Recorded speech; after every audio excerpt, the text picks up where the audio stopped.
We have to move. He's not far behind. No, we make her stand here. This is our kill box.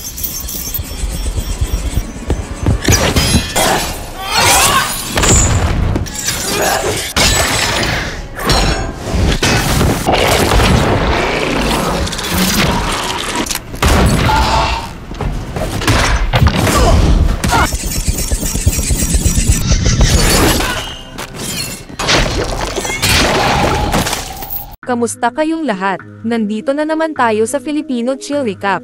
At ngayon, pag-uusapan natin ang action, sci-fi film na tinatawag na Terminator, Dark Fate. At bago tayo magpatuloy ay isa-shoutout muna natin si Rose Emily Ladines, James Rodel Romay, James Taylor from Indang Cavite, Joshua Maregmon from Sultan Kudarat, Kingspoon TV from British Columbia, Canada, Margie Bautista from Dasma City, Cavite, Mark Lawrence from Nagsabaran, San Clemente, Tarlac, Razel John Tabanga from Bukidnon, Reyeng Ada Simbajon from Maasin, Iloilo, at Renay Caro from Calabanga, Camarines Sur. Maghanda na kayo dahil sa mga spoilers na darating. Nagsisimula ang kwento sa isang recording ni Sarah Connor, kung saan inaalala niya ang mga panahon na nakakulong siya sa isang psychiatric hospital habang hinahabol ng T-1000 ang kanyang anak na si John. Kahit sa mga panaginip niya, lagi siyang ginugulo ng mga bisyon tungkol sa Judgment Day. Pero kahit ganun, matibay pa rin ang paniniwala niya na mangyayari ang sakuna. Alam niyang may hinaharap kung saan makikipaglaban ang sangkatauhan laban sa mga makina. Pero ngayon, ibang timeline naman ang ating tinatahak. Nasa Guatemala tayo noong 1998, pagkatapos mismo ng mga pangyayari sa Terminator 2 Judgment Day.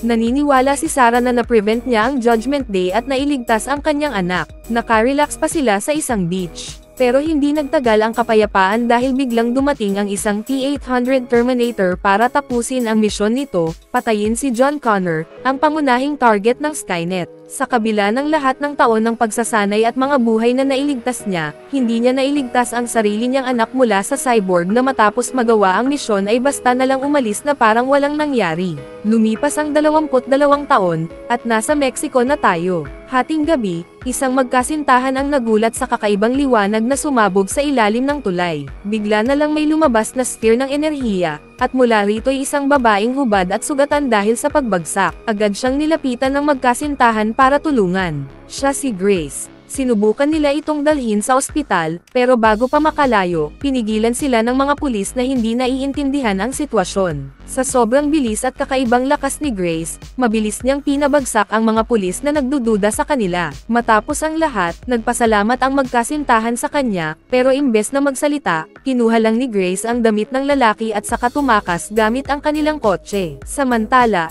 nakilala natin si Danny Ramos, isang dalagang nakatira sa simpleng apartment kasama ang kapatid niyang si Diego. Nagpaalam sila sa kanilang ama, si Vicente, bago pumasok sa trabaho. Habang papalabas sila ng building, biglang may malalakas na liwanag na sumabog malapit lang. Mula sa isa na namang sphere ng enerhiya, lumabas ang bago at mas advanced na Terminator, ang Revsham. Kaya nitong kopyahin kahit damit na nadadampyan lang. Lumapit ito kay Vicente nang may nakakatakot na kalmadong aura. Hinahanap si Daniela Ramos. Pero alam ni Vicente na may mali, kasi walang kahit sinong malapit sa kanyang anak ang tumatawag dito ng Daniela. Habang iyon ang nangyayari, dumating na si Danny at Diego sa auto factory kung saan sila nagtatrabaho. Nagulat si Diego nang makita na pinalitan siya ng makina sa kanyang station. Sinabihan siya na gusto siyang makausap ng kanilang boss, pero hiningi muna ni Danny na siya ang pupunta. Doon naman biglang dumating si Vicente, dala ang mga baon nila, pero hindi siya pinayagang makapasok dahil sa security. Habang si Grace ay palihim na nakapasok dala ang kanyang armas, ang Revsham naman, na nakabalat kayo bilang si Vicente, ay nakalusot din papasok ng factory. Nakita niya si Danny at agad nag-transform ang kamay niya bilang sandata. Pero bago siya makaputok, tinamaan na agad ng bala sa ulo. Si Grace iyon, walang tigil sa pagpapaputok ng shotgun. Sinubukan niyang ipaliwanag kay Danny na ang nasa sahig ay hindi ang kanyang ama, kundi isang makina na ipinadala para patayin siya. Pilit na lumapit si Danny sa akal ang ama niya, pero mariing sinabihan siya ni Grace na sumama kung gusto niyang mabuhay. Binigyan lang siya ng 30 segundo para kumilos. Tumakbo sina Danny at Diego kasama si Grace habang mabilis namang nakabawi at muling bumangon ang Revsham. Kitang-kita ang nakakatakot nitong kakayahan sa kanilang pagtakas. Sa matinding laban, buong tapang na ipinagtanggol ni Grace ang magkapatid, gamit ang lahat ng lakas at abilidad bilang isang sundalo mula sa hinaharap. Isang intense na eksena ng bakbakan ang sumunod. Nang hampasin ni Grace ng maso ang ulo ng Terminator, nasalo lang iyon ng likidong metal na katawan ng Revsham, na mas lalo siyang nailagay sa alanganin. Pero kahit ganoon, walang tigil si Grace sa pagbibigay ng proteksyon. Sa huli, pansamantala nilang napahinto ang Revsham na matapos ipabagsak ang isang malaking makina sa ibabaw nito. Nagpakilala si Grace sa magkapatid habang muli silang tumatakas. Ipinaliwanag niya na ang humahabol sa kanila ay isang advanced na Terminator mula sa hinaharap. Ngunit nilinaw din niyang siya ay isang enhanced human na ipinadala para protektahan sila. Nakasakay sila ng truck pero agad ding tinutukan ng mga pulis. Samantala, minamaneho ng Revsham ang isang dambuhalang truck at sinira ang pader ng factory para habulin sila. Sa gitna ng habulan, nagtatanong si Danny kung bakit sila pinapatay, at ipinaliwanag ni Grace na siya ang pangunahing target. Habang rumaragasa sa highway, tumalon si Grace mula sa truck, kumapit ng mga metal rods, at inihagis ito sa Revsham. Kahit tumagos ang dalawa sa katawan nito, naghati ang liquid metal form at ang alloy skeleton, kaya't nakalaban pa rin si Grace habang minamaneho ang truck. Sa kabilang banda, tumalon naman ang likidong bahagi ng Revsham sa mismong sasakyan ni Danny at Diego, pinaputok ang mga gulong at nagpa-crash ng truck. Lumipad si Grace at tumilapon, habang sina Danny at Diego ay bumangga. Sa kaguluhan, nakita ni Danny na malubha ang pinsala ng kapatid niya. Kahit gusto ni Danny na manatili, sinabi ni Diego kay Grace na iligtas ang kanyang kapatid. Sa huli, napilitang tumakas si Danny, habang naiwan ang kanyang kapatid sa isang matinding banggaan na ikinasawi nito. Punong-puno ng pighati, wala siyang nagawa kundi iwan ang lugar. Habang humahabol ang dalawang bahagi ng Terminator, biglang may sumulpat na pickup truck at bumangga dito. Lumabas mula rito si Sarah Connor, armado ng matitinding baril. Walang alinlangan niyang pinasabog at binanatan ang Revsham, na nagbigay ng sapat na oras para makatakas sina Danny at Grace. Hindi nila kilala ang misteryosang babae na tumulong, pero wala silang nagawa kundi gamitin ang truck at tumakas. Samantala, naiwan si Sarah Connor, naglalakad na may galit sa kalsada, dala ang bigat ng bagong laban. Habang tumatakas, ibinunyag ni Grace ang nakakagulat na katotohanan kay Danny, patay na ang kanyang ama. Ang mga Terminator, kailangan nilang magkaroon ng pisikal na contact para makopya ang itsura ng tao, at sa kasamaang palad, walang sinumang nakakaligtas sa prosesong iyon. Habang nagpapatuloy ang biyahe, nagsisimulang manghina si Grace. Ang katawan niya ay tumatakbo lang sa short bursts ng energy, at kailangan niya ng espesyal na gamot para makabawi ng lakas. Sa gitna ng highway, nawalan siya ng malay kaya't napilitang bumaba si Danny sa truck at humingi ng tulong sa mga pulis. Ngunit binalaan siya ni Grace, kapag tumawag siya ng mga pulis, siguradong mamamatay lang ang mga ito sa kamay ng Terminator. Dahil dito, nakinig si Danny at ipinasya na dalhin na lang si Grace sa isang parmasya. Doon, uminom muna ng maraming tubig si Grace bago nagkunwaring may dalang race eta at tumuloy sa supply room para kunin ang kailangan. Pero biglang bumigay ang sistema ng katawan niya, at pagkakuha ng bag ng mga gamot, bumagsak siya. Agad na kinuha ni Danny ang baril at, kasama ang isang parmasyutiko, na ilabas nila si Grace mula roon. Sa mismong oras na iyon, muli silang nagtagpo ni Sarah Connor na agad na inutusan silang sumakay sa kotse. Sa biyahe, ipinahayag ni Danny na isa lang siyang nobody. Pero mabilis siyang pinutol ni Sarah, sinabing hindi siya nobody, kasi kung wala talaga siyang halaga, hindi sila magpapadala ng isang tao para protektahan siya. Hiningi ni Sarah ang telepono ni Danny, at matapos silipin saglit, biniro niyang mas mabuti pa sigurong itapon iyon sa kalsada. Ipinaliwanag niya na dapat iwan na ni Danny ang phone dahil pwedeng matrack ang kinaroroonan niya. Dumating ang tatlo sa isang motel. Doon, nilagyan nila ng yelo ang katawan ni Grace para mapababa ang init habang hinihintay itong makabawi. Habang nag-aalaga, ibinahagi ni Sarah kay Danny na siya mismo ay nakatago at wanted sa lahat ng 50 states. Lumapit siya kay Grace at sinubukang magbigay ng injection, nangangapa sa tamang dosage. Sa kabilang banda, hindi mapigilan ni Danny ang magluksa sa pagkawala ng kanyang kapatid at ama. Walang pagkakataong makapagpaalam ang sino man sa kanila. Sa kalagitnaan nito, unti-unting nagising si Grace at nakaranas ng isang flashback. Nakita niya ang sarili niya noon sa isang digmaan, sugatan at halos mamatay. Kaya nagboluntaryo siyang maging enhanced human para mabuhay. Pagmulat niya, tinutukan siya agad ni Sarah ng baril, na ninangil ng sagot. Pero mabilis na na-disarm ni Grace si Sarah. Pagkaraan ng tensyon, parehong nagpakalma at nagsimulang magkaintindihan ang dalawa. Dito, inamin ni Grace na siya ay isang augmented human, parang may microreactor sa katawan, at galing siya sa taong 2042. Nagpakilala naman si Sarah bilang ang babaeng noong kasing edad ni Danny ay tinarget din ng isang Terminator para pigilan ang pagkasilang ng anak niyang si John Connor, ang magiging pinuno ng Resistance. Pero hindi maintindihan ni Grace kung sino o ano ang sinasabi niya. Ipinaliwanag ni Sarah na dahil natalo nila ang Skynet, kaya wala sa hinaharap ni Grace ang kwentong iyon. Ngunit sa mabigat na tinig, tinanong ni Sarah kung nasaan na ang anak niya ngayon. Dito, inamin ni Sarah na kahit nawala na ang Skynet, nakapadala ito ng maraming Terminator para patayin si John, at isa sa mga iyon ang nakatagpo at nakatapos sa kanyang misyon. Mula noon, inialay ni Sarah ang buong buhay niya sa paghabol at pagsira sa mga Terminator sa buong mundo, sabay binabahan ng alak ang kanyang sakit at pagkatao. Nagpahayag si Grace na ang misyon niya ay protektahan si Danny, at hindi siya aalis. Pero binalaan siya ni Sarah na kung hindi sila magsasama-sama, tiyak na mamamatay silang lahat. Habang nagpapatuloy ang paglalakbay, ipinaliwanag ni Grace na halos imposible ang harapin ng direkta ang Revsham. Ang tanging paraan ay tumakas, at ibinunyag niya na hindi na Skynet ang kalaban, kundi ang Legion, isang AI na orihinal na ginawa para sa digmaan, pero kalaunan ay tumalikod sa sangkatauhan. Samantala, nagtanong si Danny kung paano sila natagpuan ni Sarah. Inamin ni Sarah na ilang ulit na siyang nakatatanggap ng mga mensahe na may eksaktong coordinates at mga petsa, laging nagtatapos sa parehong nakakakilabot na salita, for John. Pero ni minsan, hindi niya alam kung sino ang nagpapadala ng mga iyon.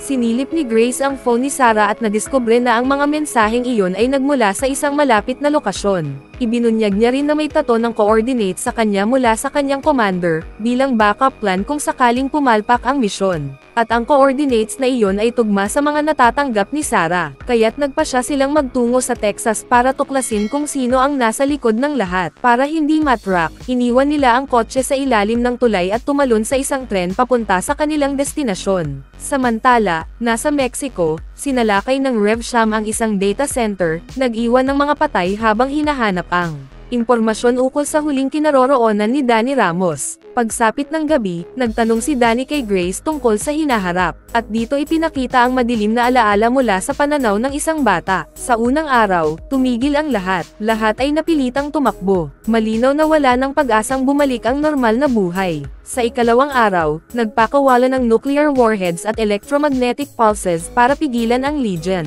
Sa ikatlong araw, bumagsak ang mundo sa kaguluhan. Milyon-milyon ang namatay. Paglipas ng panahon, halos wala ng pagkain. Hinabol ni Legion ang natitirang mga survivor. Nagtago si Grace sa mga guho ng mundo. Isang araw, muntik nang maaga ng isang grupo ang huling pagkain niya. Hindi niya alam kung paano siya nakaligtas noon, o sa mga susunod na taon. Hanggang sa isang araw, may nakatagpo sa kanya at nag-organisa sila para lumaban muli para sa sangkatauhan. Naunawaan ni Sarah na si Danny ang magiging ina ng pinunong magliligtas sa kanila, katulad ng naging papel niya kay John noon. Kinabukasan, bumiyahe silang tatlo gamit ang truck papunta sa tiyuhin ni Danny, na tutulong sana sa kanila tumawid ng border. Pero sa kabilang panig, nakapasok na rin ang Revsham sa Border Patrol Station at walang sino mang nakapigil dito. Gumamit pa ito ng drone para hanapin ang eksaktong lokasyon ni Danny. Napansin ni Grace ang drone at agad nagbabala na mas mag-ingat sila. Samantala, nagpakalat ng komunikasyon ang Revsham na kailangan hulihin ang mga suspected members ng cartel at pwedeng gumamit ng lethal force.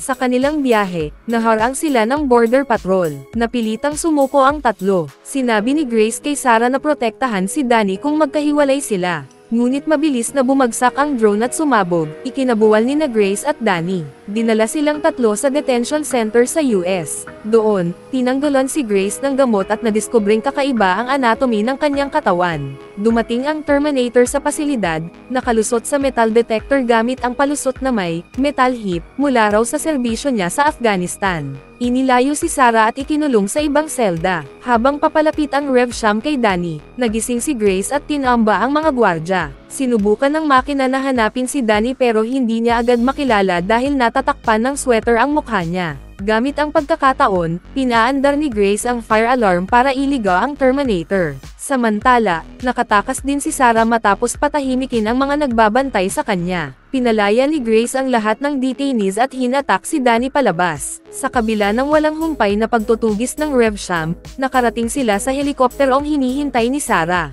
Halos abutin na sila ng makina, pero tumayo si Danny at pinaputukan ito, binili ang sapat na oras para makatakas silang tatlo. Sa ere, galit si Grace at pinaalalahanan si Danny na huwag isusugal ang buhay niya. Mahalaga siya at hindi siya pwedeng mamatay. Sumang-ayon si Sarah at iginiit ang kahalagahan ng kanilang misyon. Pagsapit ng umaga, lumapag sila sa coordinates mula sa misteryosong mensahe. Natagpuan nila ang isang bahay sa gubat, may nakaparadang sasakyan na nakapangalan kay Carl. Nakahanda silang umatake, pero pagbukas ng pinto, tumambad sa kanila ang isang matandang T-800. Agad bumalik kay Sarah ang mga alaala, at mabilis niyang tinutukan at binaril ang makina bilang paghihiganti sa pagkamatay ng kanyang anak. Ngunit pinigilan siya ni Grace at pinakalma. Hindi itinanggi ng T-800 na siya ang pumatay kay John, pero ipinilit niyang mali ang tingin ni Sarah sa kanya. Gayunpaman, hindi nakinig si Sarah, at sa galit ay lumabas ng bahay at tumungo sa kagubatan. Danny ay sumunod at ang una niyang narinig ay si Sarah ay walang kahit anong litrato ni John, dahil kailangan niya itong protektahan sa lahat ng paraan. Pero habang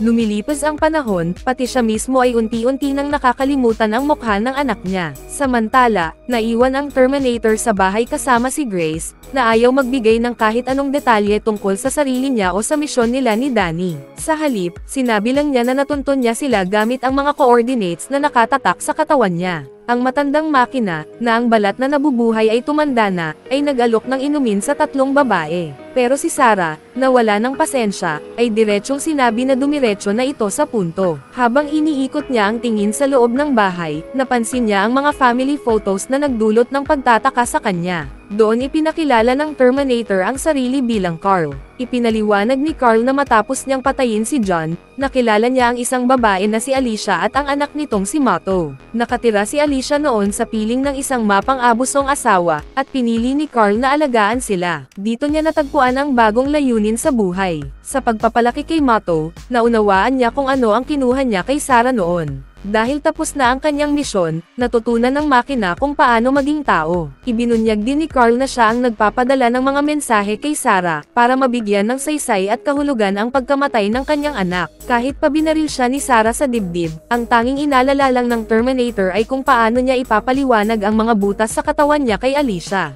Pinakalma ni Danny ang lahat, habang tinanong ni Carl kung naniniwala ba siya sa kapalaran o sa kapangyarihan ng bawat desisyon na maaaring magbago ng hinaharap. Paalala niya kay Sarah na siya ang Sam-Ire sa Skynet at nagpalaya sa kanya mula sa mga utos, kaya ngayon, handa na siyang protektahan sila. Dumating si Alicia kasama si Mato, at ipinaalam ni Carl na may bisita sila. Lahat sila'y nagtipon sa beranda, at ginampanan ng Terminator ang papel ng isang ama ng pamilya. Habang pinapanood ito ni Grace, napagtanto niyang wala talagang kamuwang-muwang ang mga taong ito na kasama nila ay isang mamamatay. Sa panig ni Carl, sinabi niyang naging epektibo siyang ama dahil kaya niyang magpalat ng lampin, marunong siyang makinig, maaasahan, at may magandang sense of humor. Sa huli, bumalik ang grupo sa tunay na dahilan kung bakit sila nagkita. Nagmungkahi si Sarah na gamitin si Danny bilang pain para mangganyo at mapatay ang Rev-9, pero mariing tinutulan ito ni Grace. Gayunpaman, nagpasya si Danny na hindi na siya tatakbo at haharapin niya kung anuman ang patuloy na humahabol sa kanya.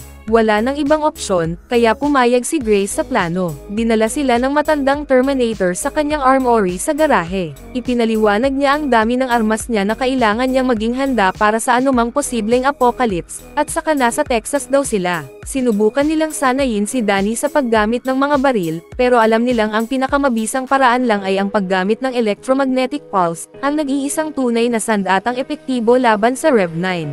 Ang problema, makukuha lang ito mula sa isang partikular na lugar.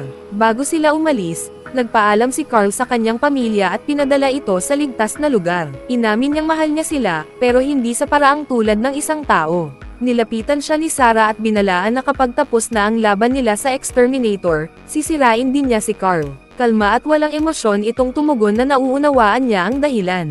Habang wala sila, dumating ang Rev-9 sa bahay at nakita ang litrato ng van na ginamit ng mga target niya para tumakas. Samantala, nakarating na ang ating mga bida sa meeting point kasama si Dean, na nag-abot ng device. Biglang naramdaman ni Grace ang paparating na helicopter, at agad na deduce ni Carl na natunton sila ng Rev-9. Mula sa himpapawid, nagsimula ang pag-atake. Tumalon ang likidong bahagi ng Rev-9 kay Danny na nasa loob ng van, habang ang endoskeleton naman ang nagpilot ng helicopter. Sa kaguluhan, nasugatan si Major Dean at nagbigay babala sa kanyang base na sinalakay sila ng mga hostiles gamit ang ninakaw na helicopter. Nagtago ang grupo sa military base, umaasang kahit papaano ay mapipigilan ng mga sundalo ang Rev-9, kahit alam nilang hindi ito tuluyang mapapabagsak. Nakakita ng eroplano si Carl, at si Grace naman, na kumpiyansa sa kanyang kakayahan bilang piloto, ang nanguna. Nagbigay ng utos si Major Dean para sa military rescue, habang papalapit ng papalapit ang Rev-9.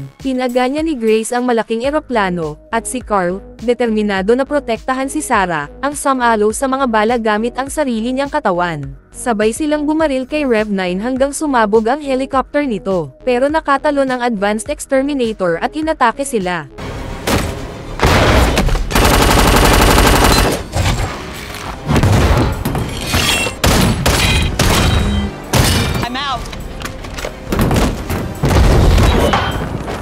Naaga ni Danny at Sarah ang pagkakataon at itinulak ang isang kotse sa Rev-9, dahilan para mahulog ito pababa, at sa kamalasan, bumagsak ito sa gitna ng isang family barbecue.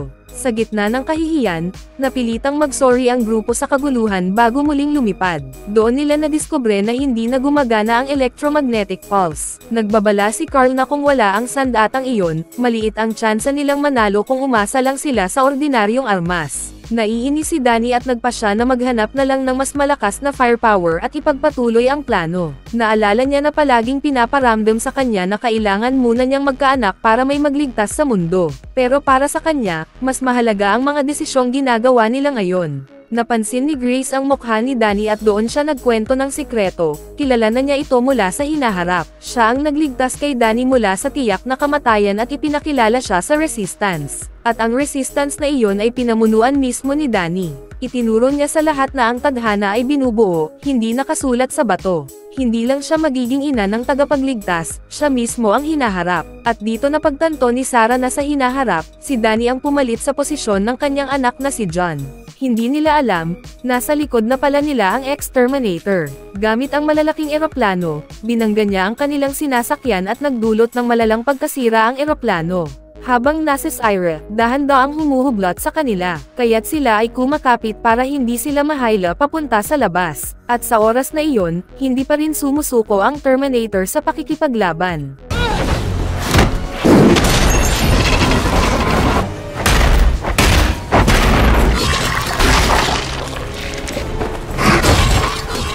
At sa lalong nasa Syra ang kanilang eroplano, nakaisip si Carl na pasabugan na lang nila ang likod para makatakas sila sa trahedya. Kaya't sila Sarah, Grace, at Dina ay agad na sumakay sa truck sa mga militar at nakalabas sila sa eroplano. Buti na lang sa kanilang sinasakyan, may dalawang parachute na nakabaon sa kotse at agad-agad na binuksan ni Grace iyon. At sa kabutihang palad, nakalapag sila sa isang water dam bridge. Habang si Carl at ang exterminator, nahulog din sa water dam, at doon, wala pa ring tigil sila sa bakbakan sa ilalim ng tubig, hanggang pinutol ng exterminator ang kamay ni Carl. Habang nakalapag sila Grace, napansin niya ang exterminator na papalapit na sa kanila. Agad na pinutol ni Grace ang lubid na nakakabit sa kotse at sila ay nahuhulog sa pangpang. Sa kabutihang palad, nakaligtas silang tatlo at naghahanap sila ng madaanan para hindi sila mahuli sa exterminator. Doon, natagpuan sila ni Carl at agad-agad na bumaba sa pangpang, habang ang kamay niya ay naputol dahilan sa pakibakbakan sa exterminator. Habang sila ay nakapasok na sa power source, napansin ni Grace na papalapit na din ang Robsham. Kaya't agad niyang sinabihan ang kanyang kasama na tumakbo na, hanggang hindi pa huli ang lahat. Pero hindi pumayag si Dina na tumakbo, kundi harapin nila ang kanilang kanilang kalaban para matapos na ang kanilang sitwasyon. Kaya't agad silang naghahanda ng kagamitan para mapabagsak nila ang exterminator. Sa ilang minuto na iyon, bigla na namang sumusulpot ang Rev-9, at mula dito tuloy-tuloy ang laban hanggang sa pinakahuling sakripisyo ni Grace at ni Carl laban sa kalaban.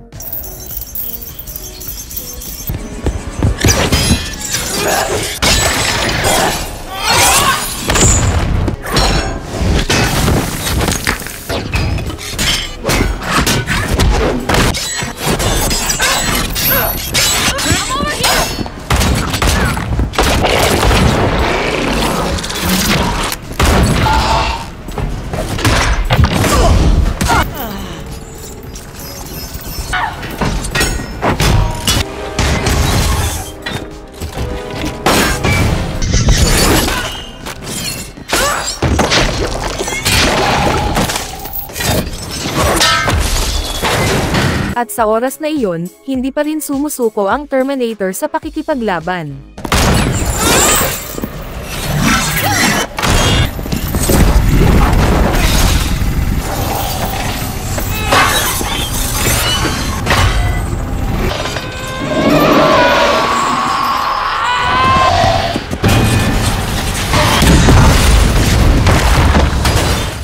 At nang nasabog na ang powerhouse, nagising pa muli ang exterminator. Kaya't sinabihan ni Grace si Dina na gamitin ang kanyang power source na nasa loob ng katawan, dahil ito ang paraan para tuluyang mapatay ang exterminator. Kaya agad na ginamit ni Dina ang power source ni Grace para pigilan ang exterminator. Ngunit, hirap pa ding pabagsakin ang Terminator dahil sa kanyang lakas na hindi mawasak kahit sino mang tao. Sa ilang minuto, dumating si Carl para tulungan si Dina, na naisaksak ang power source sa exterminator at nahulog sila sa ibang bahagi. Doon, nagsimula na ang lighting power source na nakasire sa Rob Sham pati na kay Carl, dahilan isa silang mga metal robot. Sa huli, natalo nila ang Rev-9, pero kapalit ng buhay ng mga mahalagang tauhan. Matapos ang laban, nakita ni Danny ang batang si Grace na naglalaro sa parke. Nangako siya sa sarili na hinding-hindi niya hahayaang mamatay si Grace dahil sa kanya. Kasama si Sarah, muling tumingin sa hinaharap, handa at determinado na sa mga darating na laban. Mag-subscribe na kung hindi ka pa nakasubscribe, pindutin na rin ang notification bell at like button para sa marami pang movie recap katulad nito, at mag-iwan ng comment down below. And as always, thank you for watching.